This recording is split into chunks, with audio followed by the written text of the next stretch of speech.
We usually associate robotics with steel, silicon, and modern laboratories, a world apart from the ancient Greeks and their realm of gods and magic. But inside the legendary saga of Jason and the Argonauts stands a towering bronze guardian named Talos, tasked with patrolling the shores of Crete. For decades, historians treated him as a mythic golem, an object brought to life by supernatural spells. This interpretation ignores how the Greeks actually described the giant, overlooking a sophisticated layer of ancient imagination. The Greeks used the term biotechne, life through craft, to describe the concept of artificial life. Their mythology maintained a strict divide between the natural world and the manufactured. Beings were either born from biology, or they were made, not born. Talos was firmly made. He was an automated defense system forged from scratch by Hephaestus, the god of invention, specifically to repel foreign ships. Viewing Talos as a manufactured product reframes the myth as civilization's earliest known thought experiment in mechanical engineering.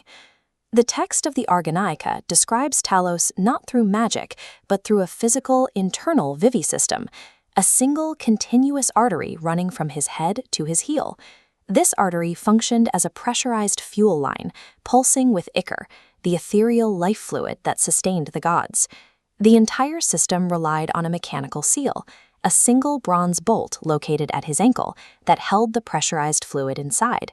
This level of anatomical detail suggests the Greeks were conceptualizing a machine dependent on vulnerable physical components. When Jason and the witch Medea confront the giant, they target this hardware. Medea uses what the text calls a baleful telepathy to cloud the robot's judgment, inducing hallucinations that cause the giant to stumble. We can see the mechanical nature of this defeat on the 5th century BC Monte Sarchio crater. Jason isn't performing a ritual, he is kneeling at the giant's foot, using a physical tool to unscrew the bolt on the ankle. Once the seal is broken, the pressurized ichor bleeds out like melted lead, and the massive machine shuts down.